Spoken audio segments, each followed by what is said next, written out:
Welcome, one and all, to the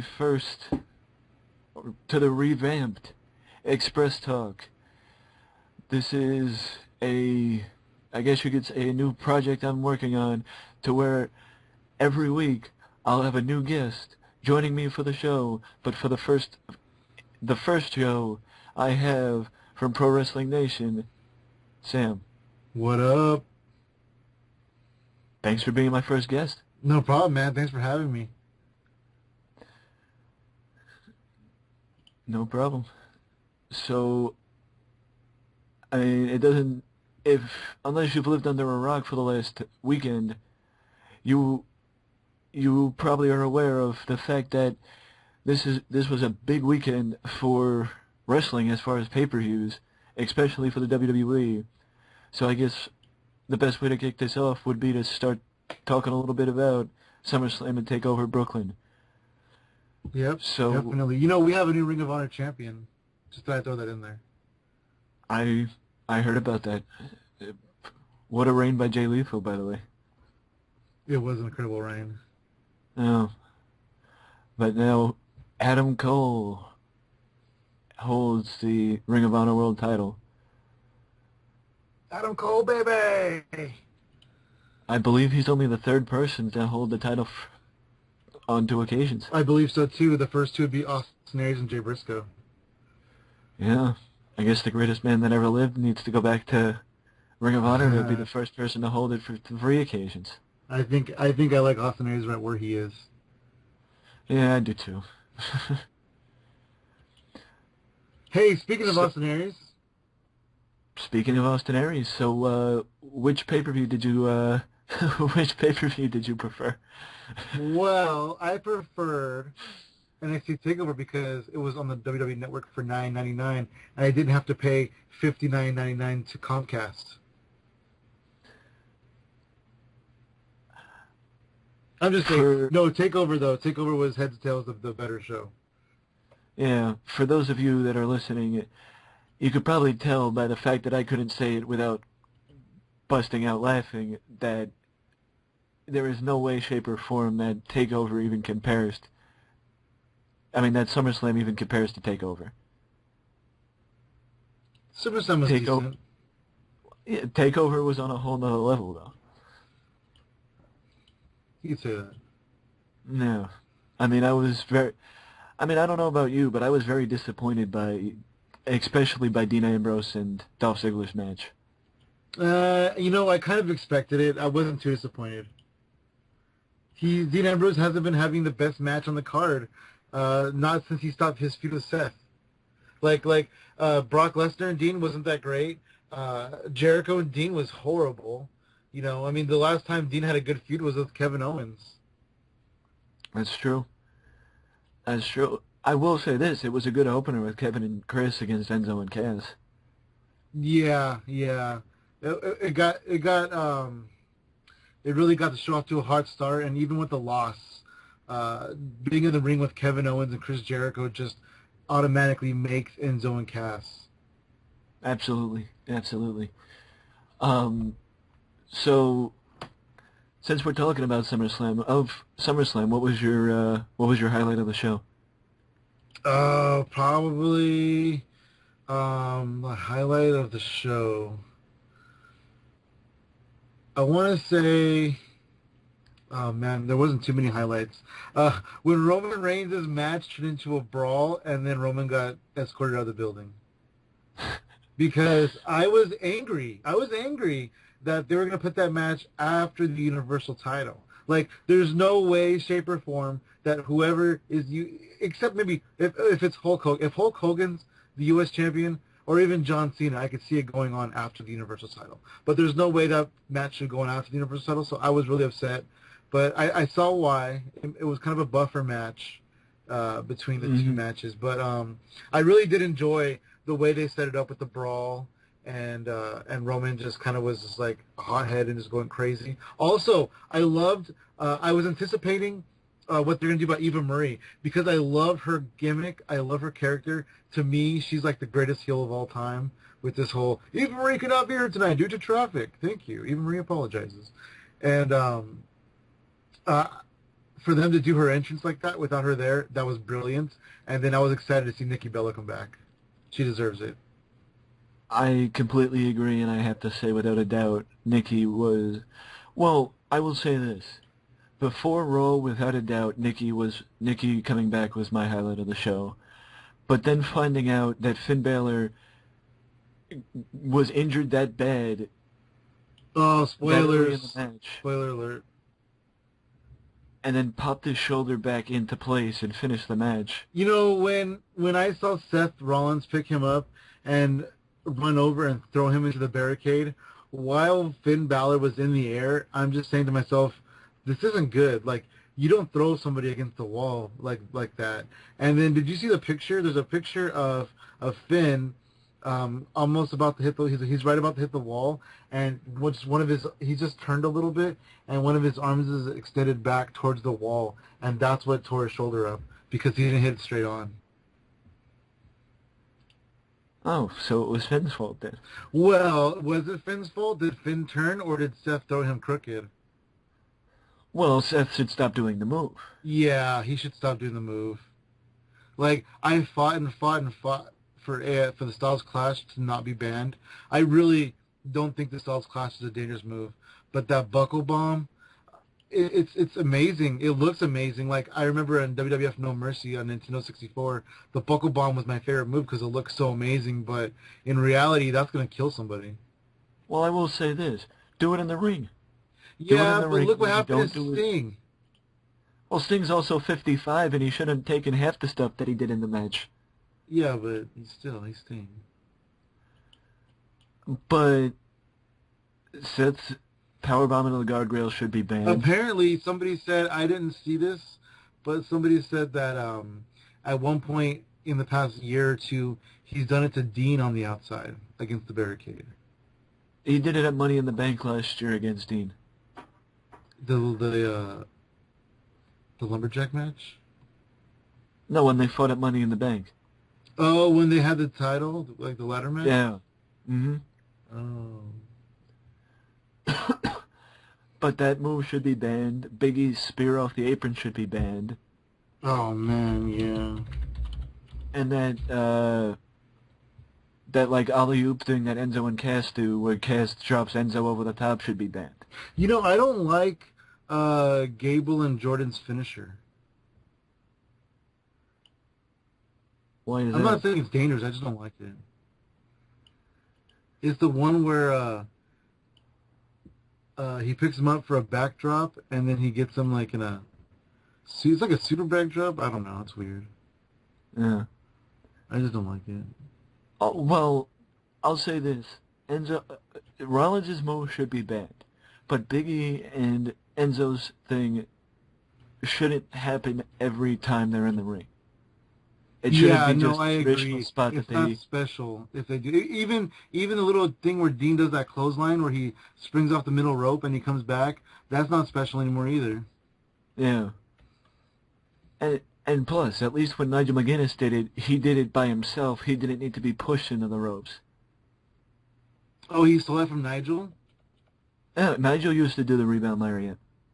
Oh, I didn't even know that. Yeah. Now I don't like it as much because he stole it from Nigel.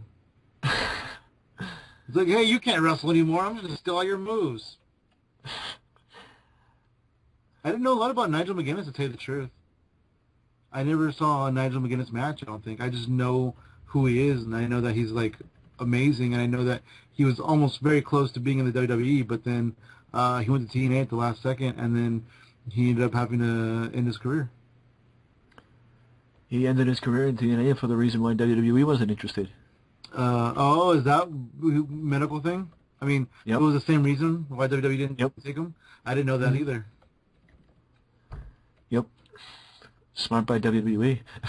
Yeah, kind of. Kind of. Yeah. So, stop talking about the lackluster pay-per-view. Let's jump back to the actual good one. And what was your highlighted takeover? Wait, what did you think of? Wait.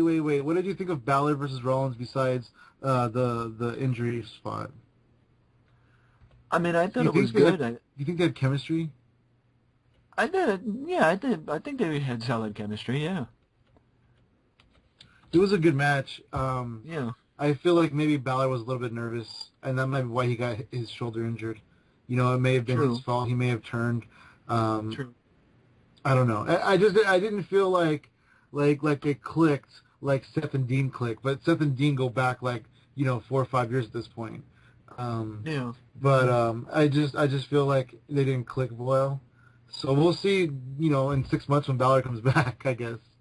Yeah. And I will also say that I think I'm almost 100% sure that Dean and Seth also probably competed at least once or twice on the Indies. No, no, their first match they ever had was in FCW.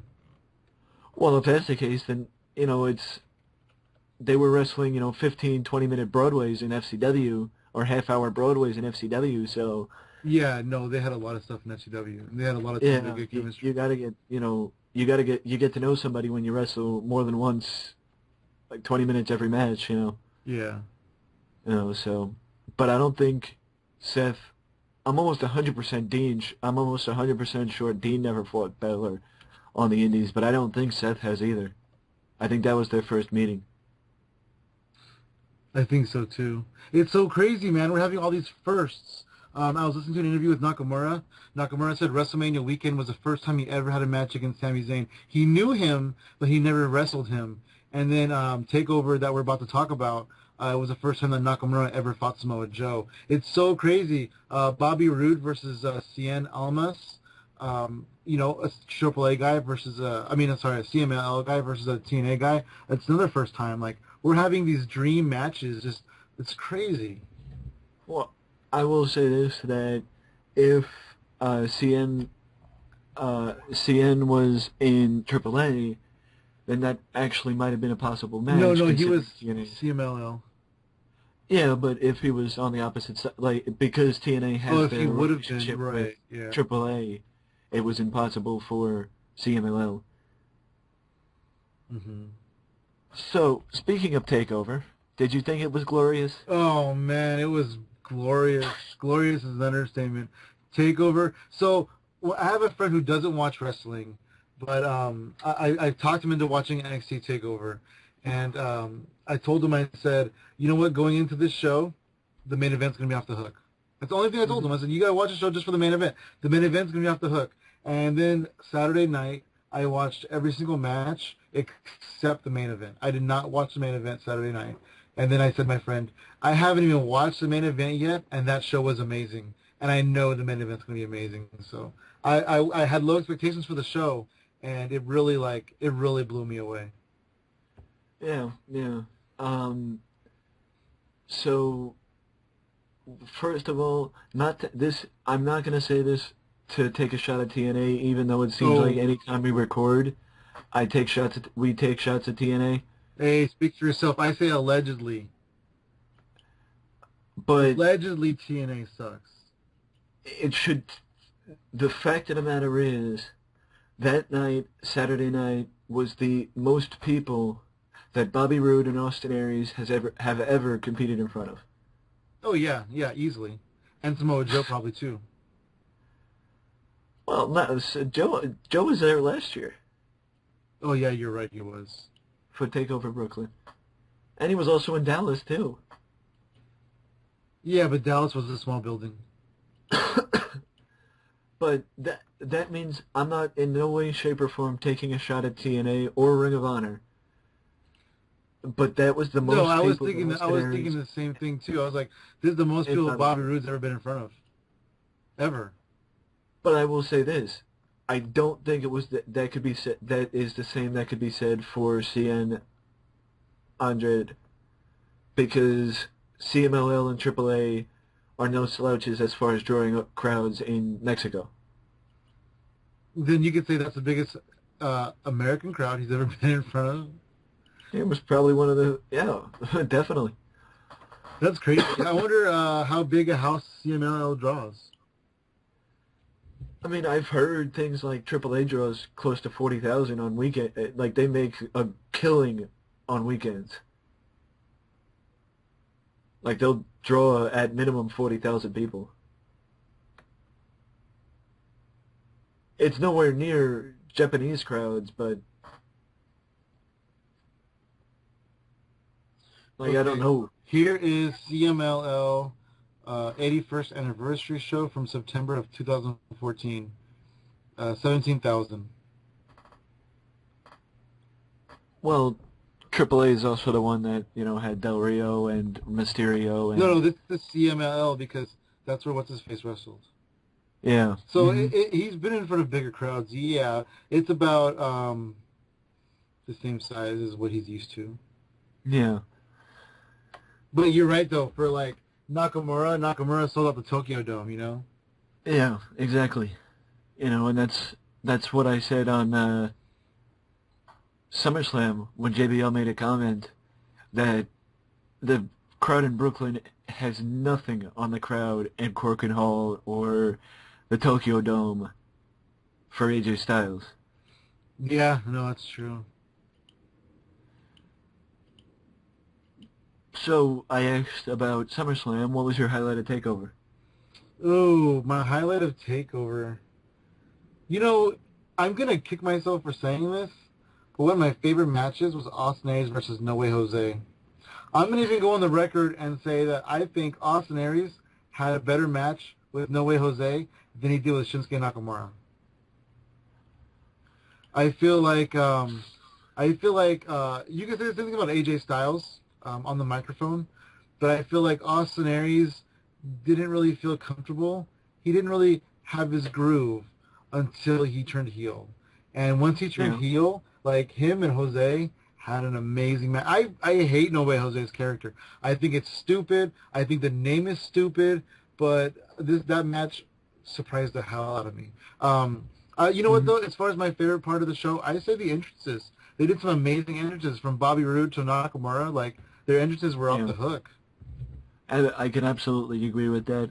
And I mean, if I only had to pick one thing to say that was to say something being my favorite part of the show, it would probably be post-match for Bayley versus Asuka.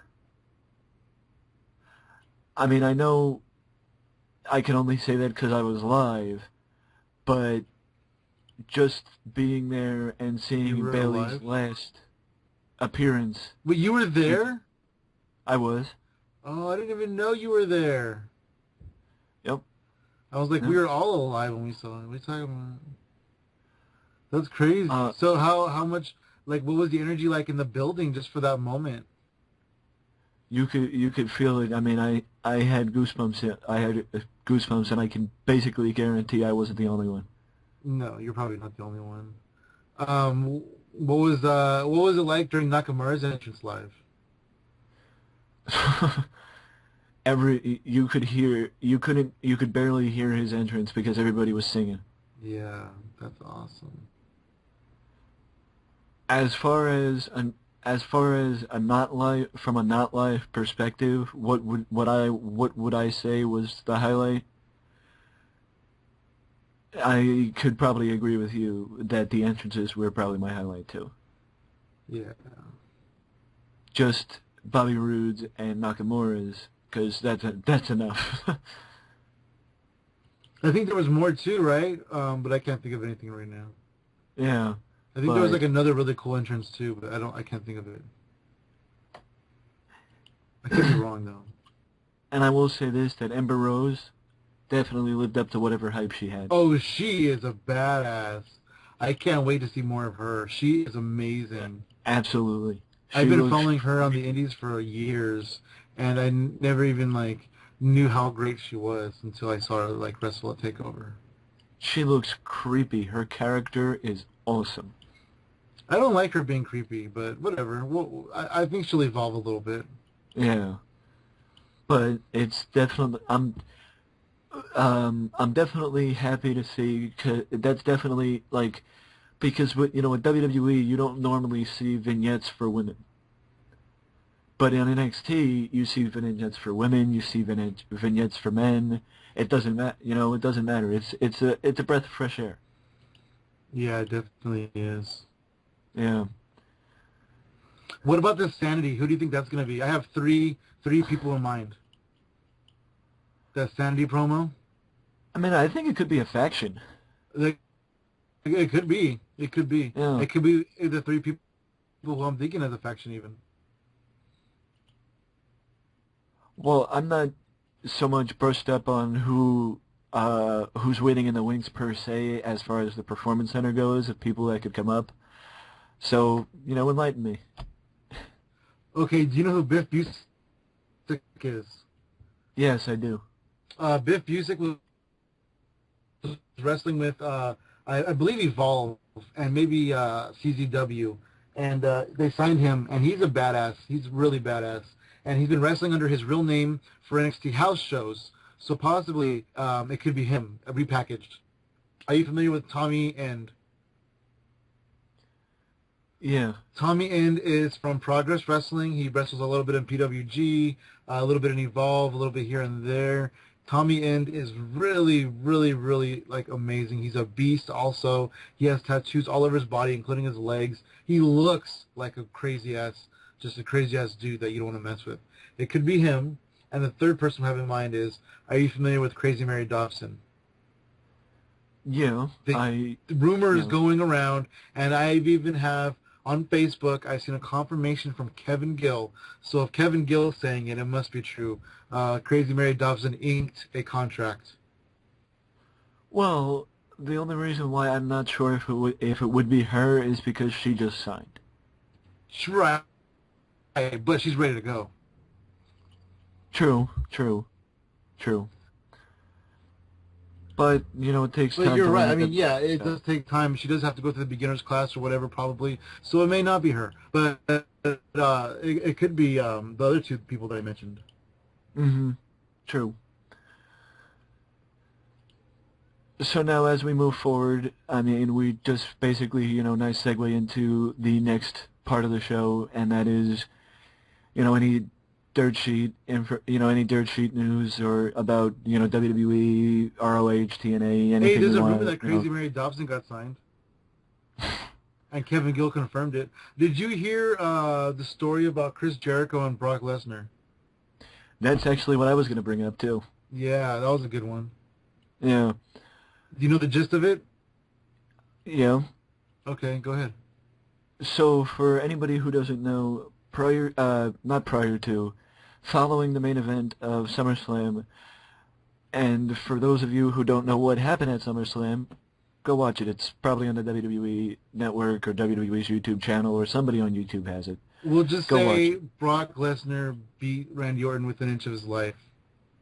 It was shades of when he suplexed the heck out of John Cena. Oh, it was worse than that. Yeah, It was much, much, much worse than that. That match ended with a pinfall. That's true.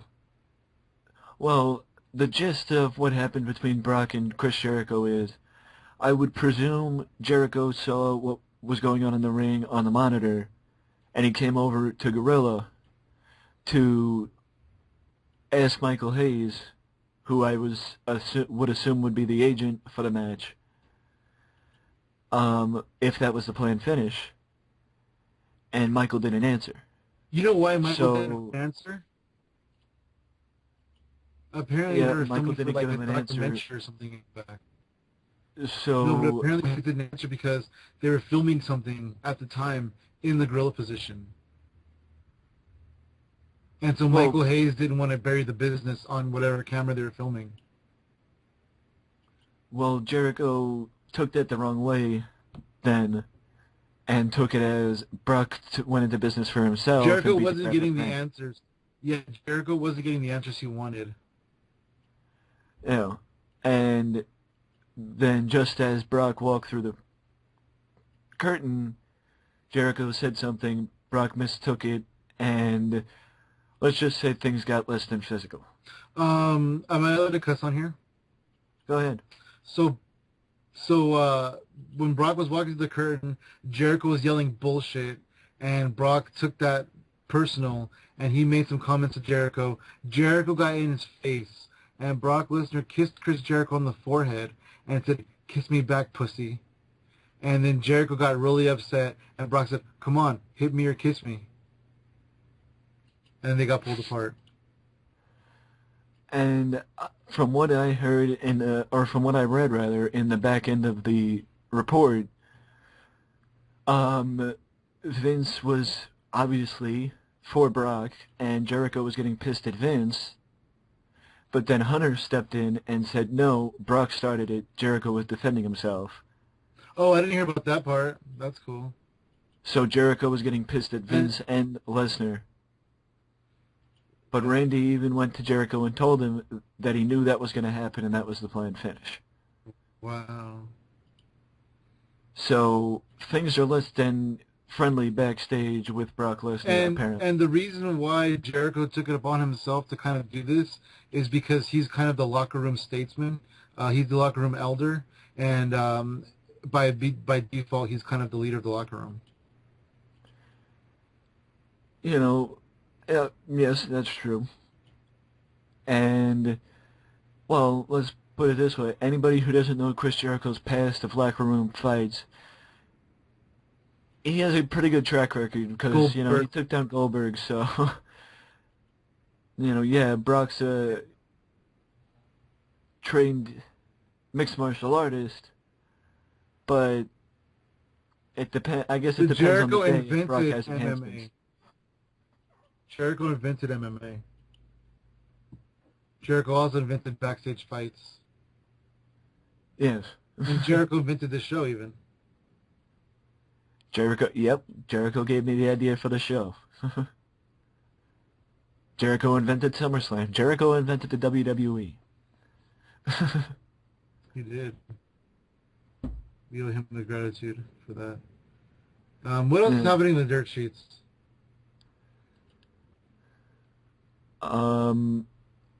Nikki Bella returned to action. We already talked about that, I guess. Let me go to the internet and find out. Well, if I know the dirt sheets, it's probably something negative about TNA, so... Hey, what do you think of the Universal Championship belt? I mean, I don't think it's as bad as everybody says it is. Oh, it's horrible. Like the leather, it has a weird finish. I wouldn't mind it if the leather didn't have such a weird finish, and if they would have made the background of the belt black. Like, a normal belt looks black, you know? Well, I mean, it looks like a red version of the women's title. It's stupid. I mean, it could be better. Like, a few things would have made it. Like, I've seen pictures on the internet. Some guy made the belt in 2K16, and it looks better.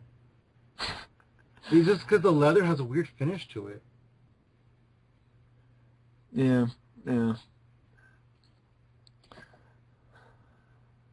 That's true. Finn Balor's injury. What about, should we talk about Del Rio? Oh, you want to jump into the wellness policy? His divorce or his suspension? He got divorced? Yeah, listen to this. I'm going to create a pro wrestling sheet for this story. Suspended superstar Alberto Del Rio is being called a cheater in an anti-divorce battle between he and his wife, but the wrestler has responded saying that it's not true. Pro Wrestling Sheet obtained court documents filed at the end of June by Del Rio's wife, Angela, or whatever, I can't pronounce her name, which state their marriage ended May 27th, 2016 due to adultery, discord, or conflict within the marriage is cited as well. Her attorney says they are also asking for a judge to issue a restraining order, contact between their client and former WWE champion Alberto Del Rio. While it's not specifically mentioned, the listed breakup date is just 2 weeks after Del Rio and Page went public with their relationship, when many people had no idea he was still married. Our other sources say this wasn't a coincidence. Del Rio is telling a different story, though. In documents filed last week, the wrestler claims the relationship ended in June of 2015, and it was because Angela was quote-unquote guilty of cruel treatment towards him.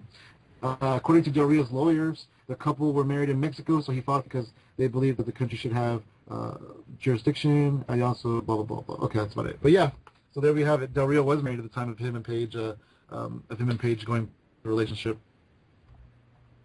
Well, I mean, if that's the case, Del Rio needs to get his shit straight because, yeah. You know, for him saying, "Oh, well, she treated me bad, so our marriage ended a long time ago." That's kind of a cop out, you know. That's just him trying to justify things. That's just him trying to justify cheating on his wife. Yeah, yeah. You know, he's But a then again, she could be making it look worse, so she gets a better settlement. You know. I mhm. mean, who's really truthful here? You know, nobody, I guess. We'll see. Well, and all I have to say about the wellness policy violations is, you know, I'm not going to take the route of talking about Del Rio, Page, or Eva getting suspended. You know, yes, Eva getting Getting suspended might suspended. That's a travesty. That should never Eva have getting happened. suspended might be bullshit because of how You do you know what or why happened? she did. It Do you was know what about happened? filing How and stuff. it was just Adderall. She got busted for Adderall, and she didn't have a doctor's note by the date they gave her to have a doctor's note.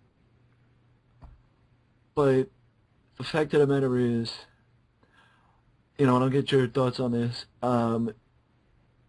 I was on Twitter maybe the 2 days after the Oh, suspension I on can say public page. I thought you were gonna say you're on Howard Stern.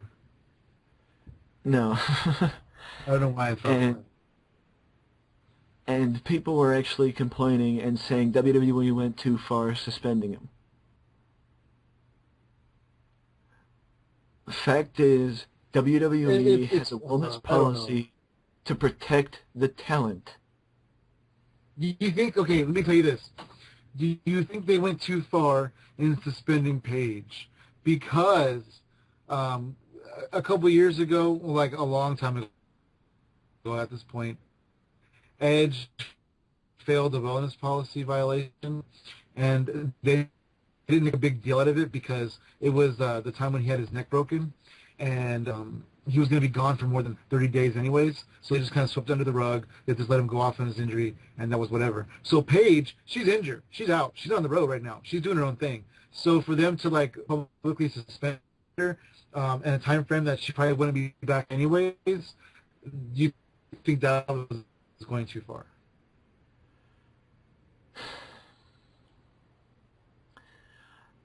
I'll say this: it's not like they were using her anyway, so I don't see the big deal.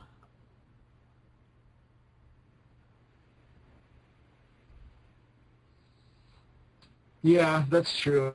Leaving soon. In October, he signed a one-year deal, and he's gone for 30 days, so he's going to be back until the end of September, and he probably won't come back anyways. And Paige, her back is really bad.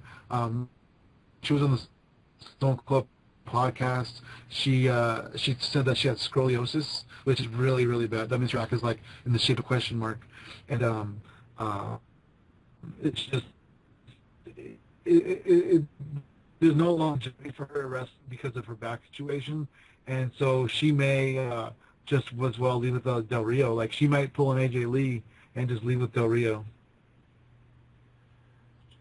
Yeah, yeah. I mean, if she needs a lighter schedule like Rey Mysterio, or you know, just a lighter schedule in general, leave, but leave on good terms, or even go do something else. You know, head to TNA. Who cares? Yeah, she could, but I think at this point, I mean, she's 24 years old. Okay, I know that when I was 24, I was rebellious. I was angry. I was spiteful. You know, I was all those things at 24. And she's at that age where she's like, you know what? They put him on SmackDown. They put me on. They're trying to screw us. Screw them. Well, then leave. Because I'm pretty sure her dad still has a company out in Right, and I England. think she's going to. I think she's going to leave with him. So go back to England and you know, back to the family company, and then you and Del Rio could move to England, and you know, Del No, Rio could she'll go really to be an international Mexico superstar. she'll go to Mexico with a puppy. Yeah. Um. You know, So now let me, you know, do a little bit of an introduction for this next part because, you know, this next part is actually me bringing back something I used to do, And the thing I used to do was, it used to be 2 monthly posts, one being Moment in Time and the other being Superstar Recall. I stopped doing Superstar Recall about a year ago because I ran out of people to do, and it was also at the point where Superstar Recall was by far the oldest series I've done as far as writing, and it needed to go. So with this show, I can bring it back. But instead of Superstar Recall, we have the Obscure Wrestler of the Week, and because of your how much of a fan you are of this guy, maybe you want to do a little bit of an introduction? How did you know that I like this guy anyway? I think we talked about it once before. Oh no, I just picked him at a random. I think you just picked him at a random, and I was like, holy crap, I'm a fan of that guy. Yeah, I just picked him at random. That's crazy. So this week, the obscure wrestler that we are going to talk about is going to be a, I don't know if it's more, but I was the witness of 2. So I'm going to say 2-time Mr. APW, former APW Worldwide Internet Champion, and former APW Commissioner. And he's looking a little gray these days, which is crazy because he's only 2 years older than I am. And, it's just crazy. JJ Perez of All Pro Wrestling out here in California, San Jose, California. He lives in my city. I don't know him personally, though. Well, that was a good going over his achievements in the business, and I will explain why I picked JJ Perez. I know for a fact that, at least one person who is listening to this would say, out of everyone in wrestling, out of everyone who's ever stepped foot in the ring, how in the hell does the name JJ Perez randomly pop up in your head? Well, That's I his could name. probably... Oh, you in your head? Yeah, I could probably... How does he think of the name? I could probably say that the reason why simply the only reason why I know JJ Perez at all is because of TEW. That's the only reason why I know JJ Perez. He gets over in TEW. It's so weird. He always gets over.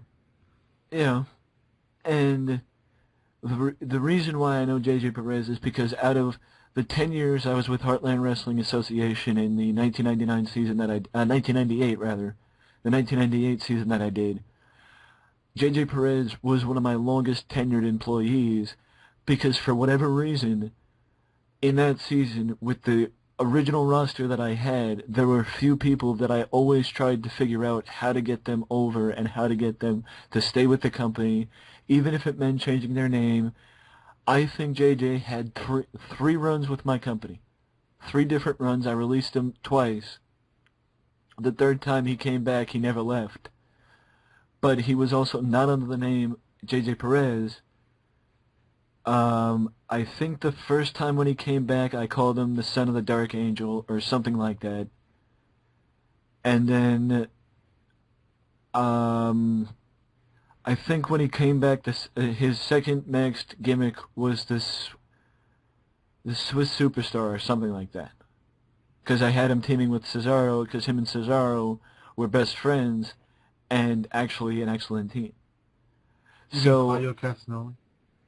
Well, I actually changed his name to Cesaro. I also changed Bryan Danielson's name to Daniel Bryan because of WWE. Oh. And because of the fact that I always was calling them Daniel Bryan and Cesaro, I wasn't calling them Claudio and Bryan Danielson. So, thank you, WWE. I used to, when I used to play TEW, I was really stubborn about the new names, not liking them, and I would always change them back. I would change Seth Rollins to Tyler Black, Dean Ambrose to John Moxley, right, so forth. And then one day, I was booking matches, and I wanted to book Seth Rollins in a match, and I was looking for him, and I couldn't find him under Seth, and I was getting really frustrated. And then I remembered that he was under Tyler, and then I was like, okay, I'm just keeping Seth Rollins from now on then. But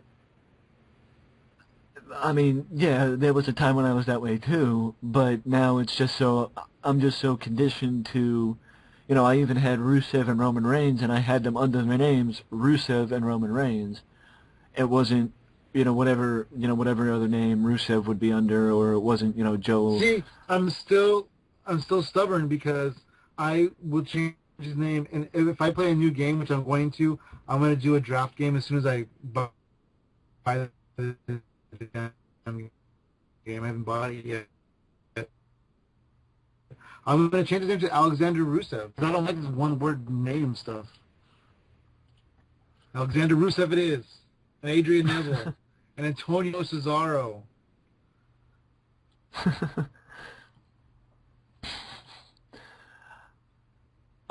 But yeah, that's basically the long story short well, the honest reason why I chose JJ Perez as the Obscure Wrestler of the Week this week is because he randomly popped into my head as somebody I never did a Superstar Recall on, and somebody that most people don't actually know. Yeah, I watched him live many times. I was in the front row for many APW shows. In fact, I'm on one of the APW DVD covers, and I have an APW DVD where my favorite feud with him may have been the twilight of his career, but my favorite feud of him was against Mr. Primetime. And there was a time where Mr. Primetime MPT came out, and I was booing him, and he got on my face, and I was like, JJ Perez is gonna come out here and whoop your ass, boy. And then it's on the DVD. You can't hear the audio, but you just see him get in my face, and then you see me jaw jacking him. It's really cool. And also, the APW Garage Rumble, which was one of the most amazing nights ever. JJ Perez versus AJ Styles. That's an amazing match right there. What's on YouTube? Yeah. I'm gonna look right now.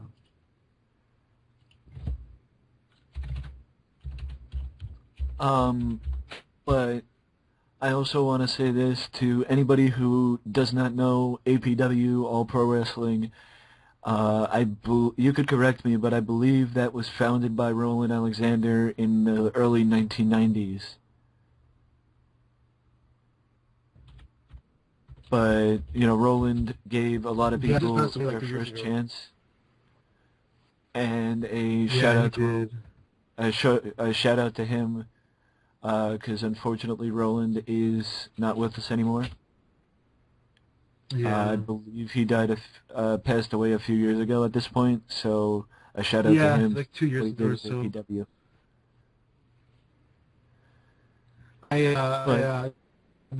Go ahead. I've always wanted to get. I haven't gotten it yet, but I've always wanted to get a I'm a Roland Alexander guy T-shirt because I definitely am a Roland Alexander guy. No, I knew Roman. I knew him personally, Roland, because I used to be on the production team at APW for a little while. I was pulling the cables, so I was the guy behind the cameras. And it was really cool, and I got to talk to him a lot and stuff, and spend some time. Mm-hmm. But yeah, shout out to Roland for helping a lot of people get their start in the business, and but back to what I was saying. Good on Marcus Mack for keeping the legacy of APW going, and shout out to them. Definitely. They have a lot of big names they're bringing in too, like MVP and stuff like that. Oh, that's good. If you're in the area and you like independent wrestling, give them a look. I'm not, I mean, yes, it might just be that we're only talking about them because of JJ Perez, but doesn't really matter.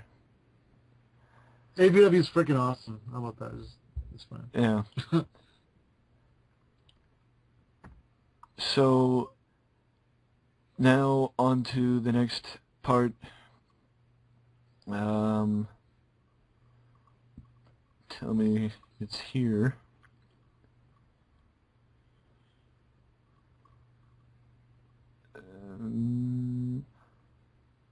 Well, alrighty then.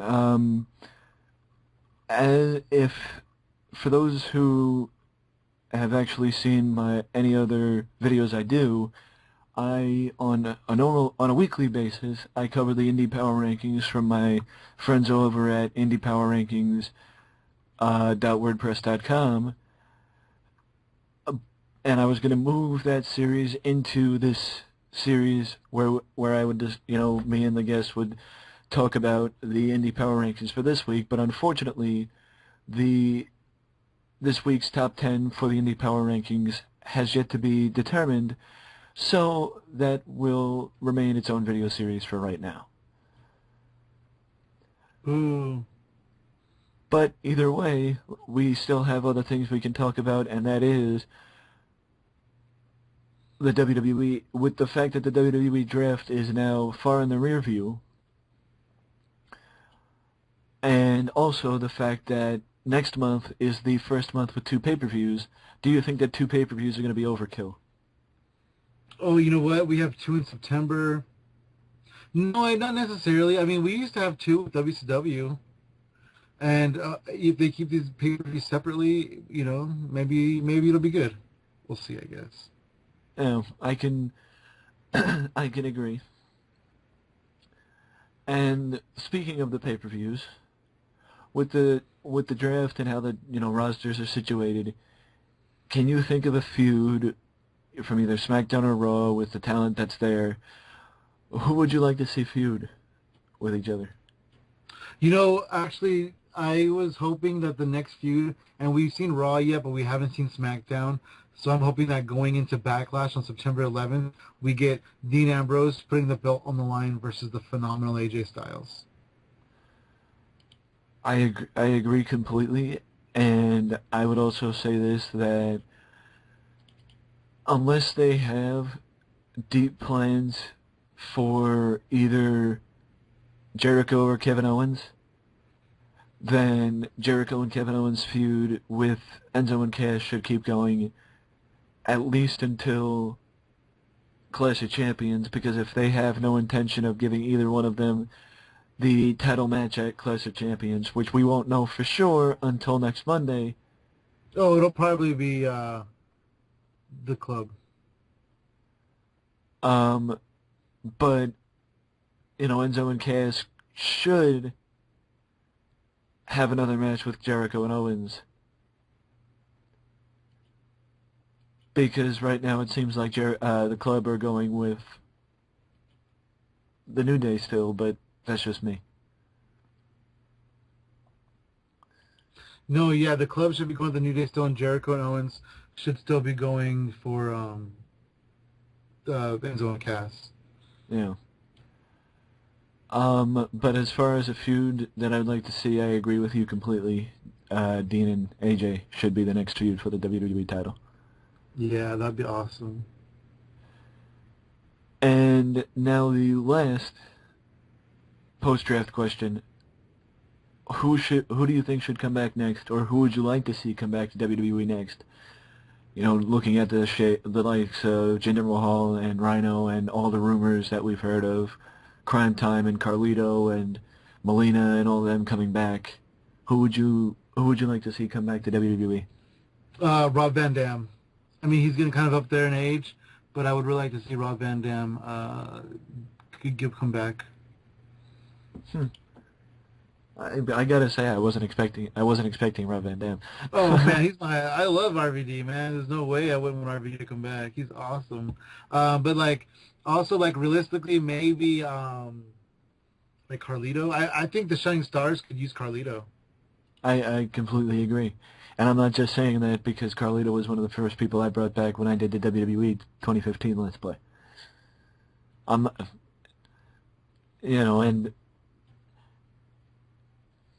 And also I brought back Shelton Benjamin before WWE did, but what do I know? They never did, actually. Oh yeah, because unfortunately Shelton got injured, so.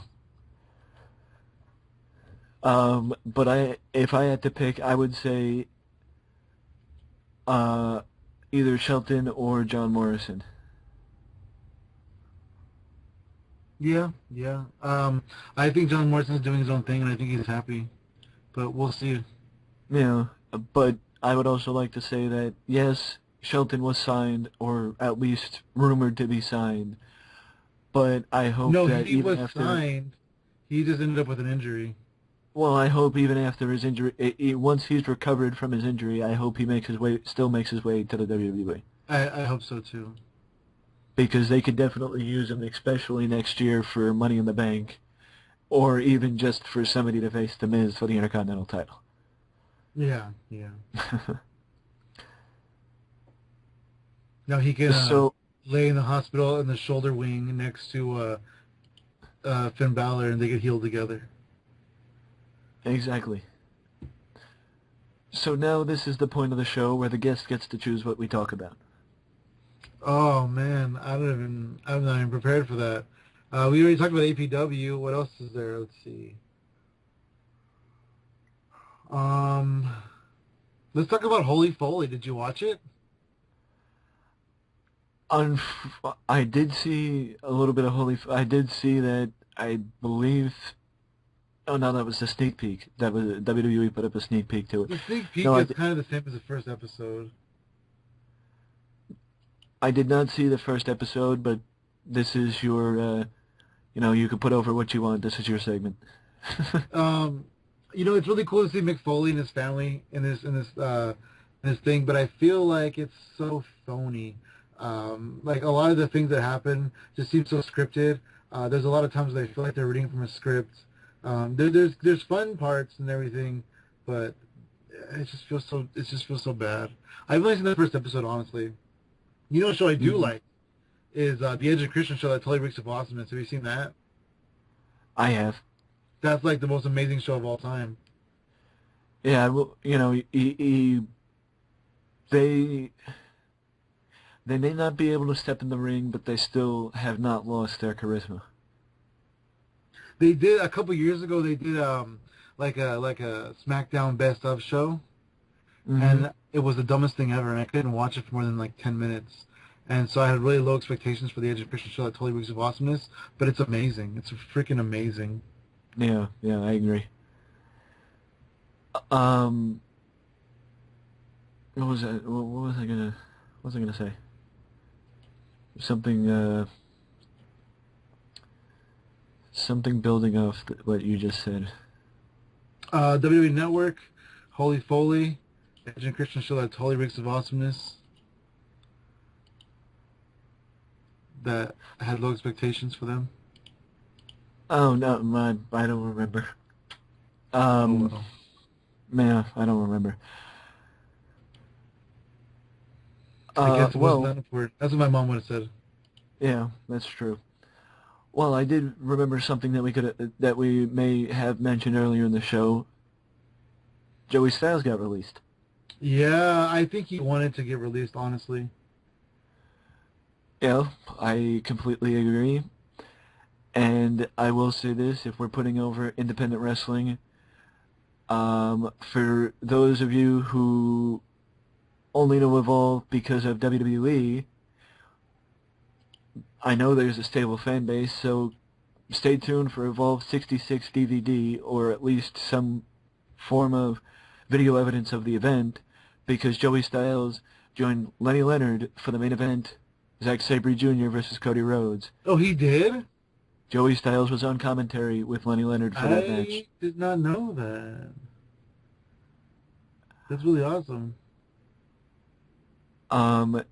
And I will say this, after years of none of them really acknowledging the other, this is the first time, 2016 is the first time that I not only heard Paul Heyman acknowledge Gabe Sapolsky and the fact that he trained Gabe Sapolsky as a booker, but also this is the first time I actually have seen Joey Styles acknowledge his friendship with Gabe. When did you see Paul Heyman acknowledge him? When Paul did his show in the UK. Overseas? Did you watch Yeah, it? where I watched bits and pieces of it. I saw his Okay. hilarious interview with where he brought Will Ospreay on stage, Oh wow, I didn't know about that. That's cool. and he gave Will Ospreay an Evolve contract Wow. from Gabe Sapolsky.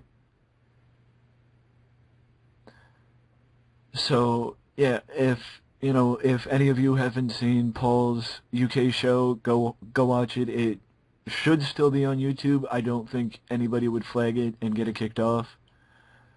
Um,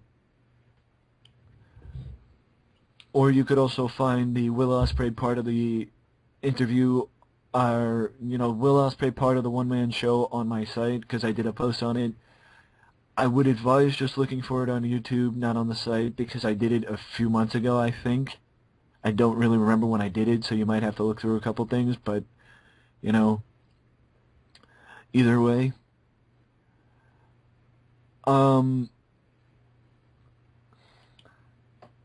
well, now we go on to the question of the week, which, since this is the first episode of the revamped version of Express Talk, let me explain what question of the week is. The question of the week is basically where I, off camera, think of a question, wrestling related, to ask my guest, or guest, because, this is the first week, so who knows if I'm actually going to ever have two guests. The threesome on Wrestle Express.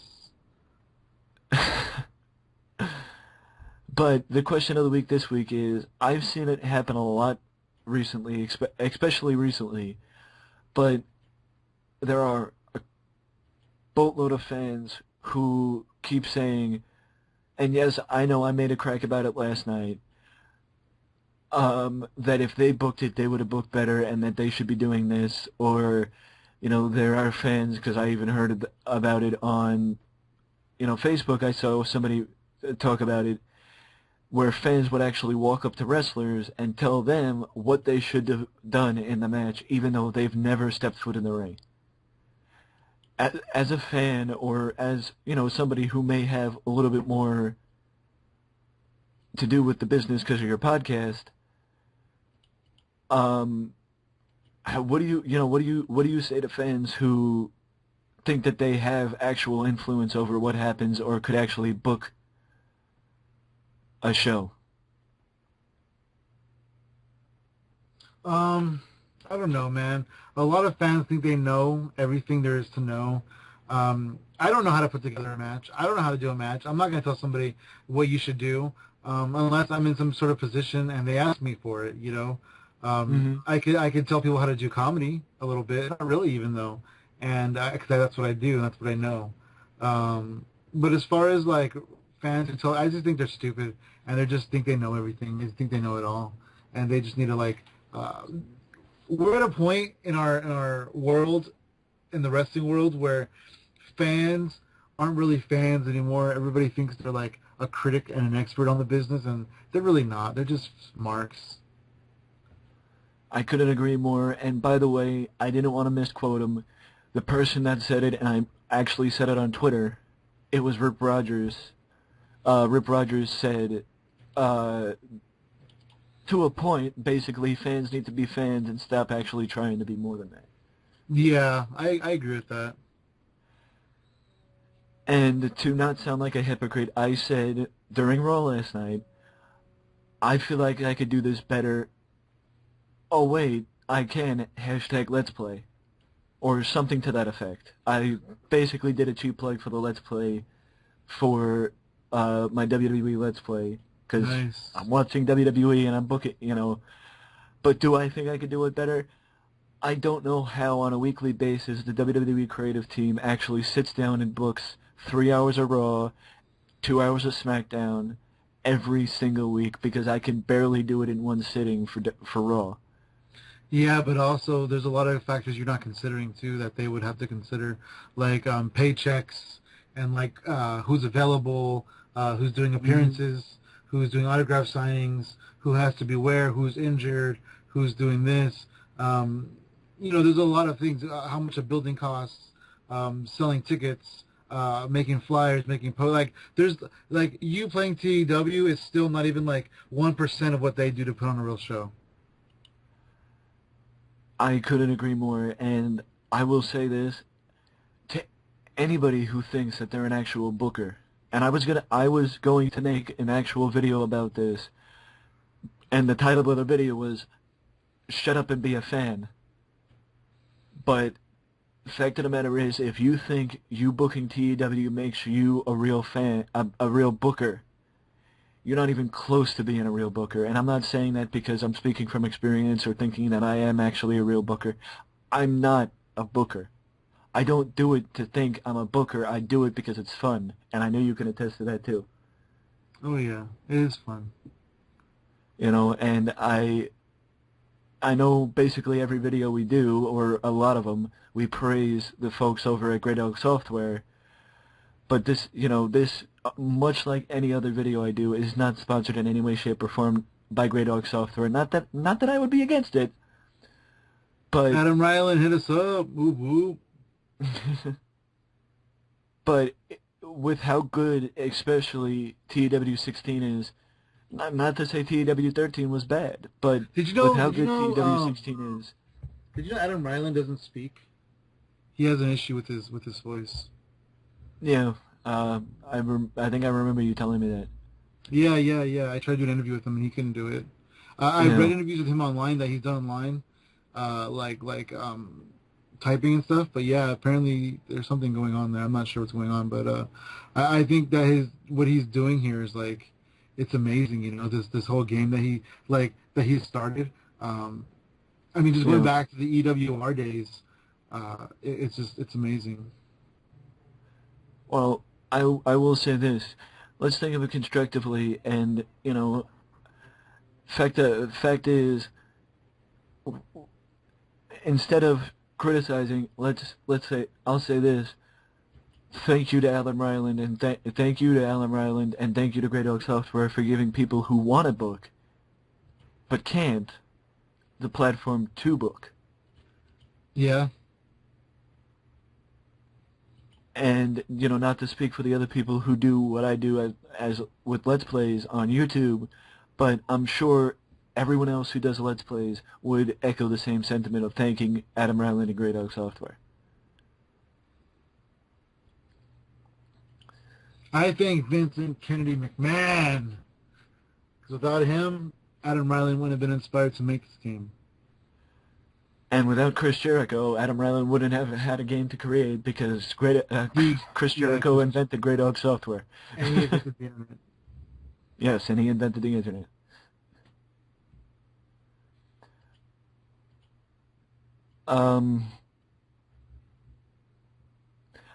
And also, if we're gonna, plug it away, I want to plug the post that I did today because I was shocked and surprised, and I actually finally understand a certain hashtag that I keep seeing. Oh no. Give Divas a chance.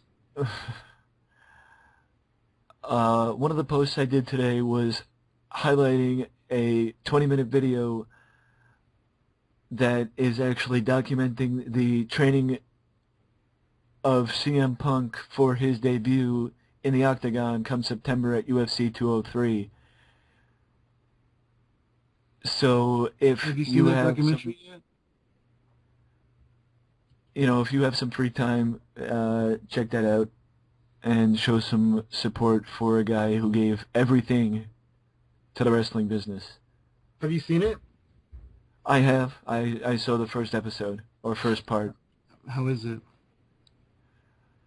I gotta say, I can see the similarities between Punk, and his determination that he had, and the determination he had in wrestling, to the determination he has to doing this, getting into the cage and actually competing for UFC. That's awesome. And I can understand why, and not to go back and open up old wounds, but you can't blame the guy for walking out on the WWE. No, you can't. You almost got killed. not, not even that. He gave everything he had, and they took more than he gave. Yeah, yeah. All that the guy wanted was to main event at WrestleMania. Instead, they had him end the longest reign in 20 years, the longest reign in the modern era, by losing it to a part-time wrestler. Not bashing The Rock, but he lost it to a part-time wrestler so The Rock could drop the title to Cena at WrestleMania. That's not even what the problem was. If they would have given him, he wanted to be in the triple threat match. Like, he didn't want to win. He just wanted it to be a triple threat match, Rock, Cena, Punk. But for whatever reason, they didn't want to give him the spot. Yeah. And now, Cena goes on record saying he's waiting for people to, show up every week and take his spot and give up his spot. 5 years ago, Punk was ready to take his spot, but now all of a sudden, Cena's getting all this crap outside of WWE, and now he's ready to, have for somebody to take his spot. Well, too little, too late.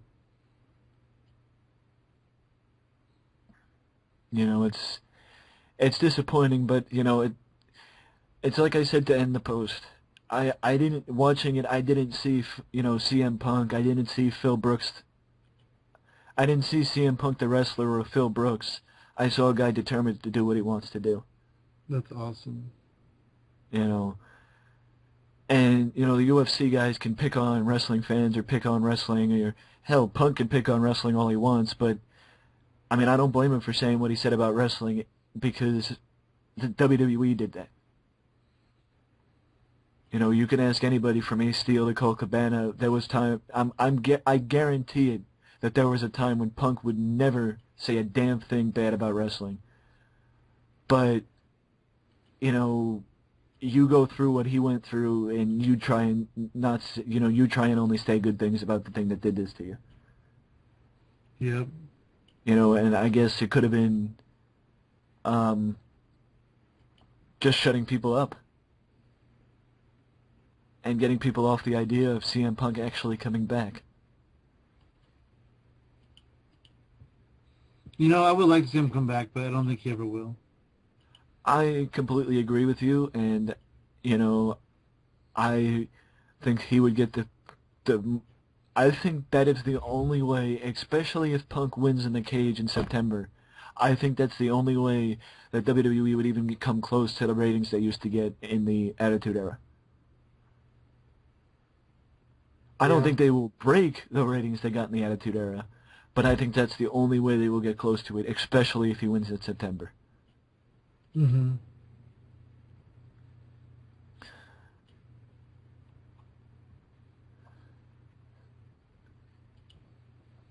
So now I give the ball back to you. Is there anything you want to, hype up, or like anything you want to, put over?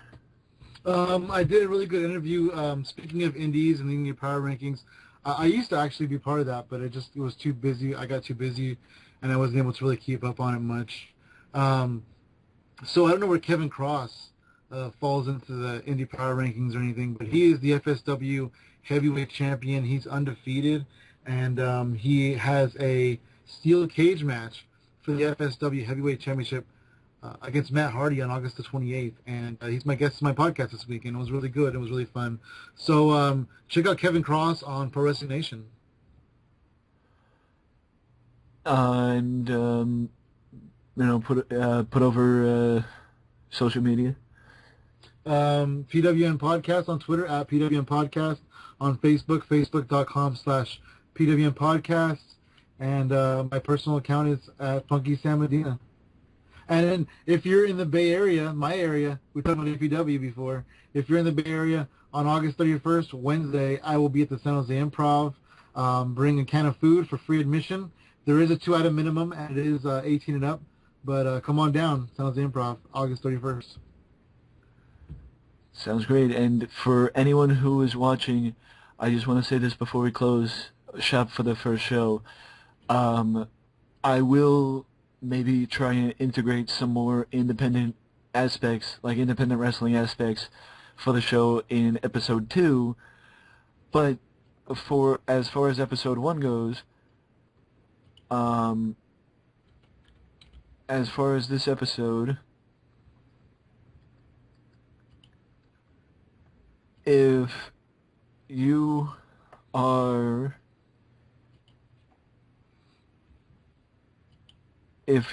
in the, well, actually, I was going to say if you're in the Bay Area, once again, Yeah, Bay Area. to go take a look at All Pro Wrestling's upcoming event, but their most recent event was actually last Friday, actually, and they had X-Pac and it looks like MVP and Joey Ryan in there, so, give them a watch. Yeah, ABW is really awesome. And You know, BTW, which is also my local market, they just got a TV deal, which is pretty cool. that is pretty cool. So, just all in all, support independent wrestling because you never know where the next big star's coming from. It's true. You never do. So, with that being said, Sayonara. As always, feedback is more than welcomed and appreciated, but if you don't want to leave a comment, you can always leave a like and subscribe to the channel for more content just like this that you can only find right here at Wrestling Express. And thank you, Sam, for joining me for the first episode of Express Thank you Talk. for having me on Express Talk. Buy the shirt! See you all in the next video.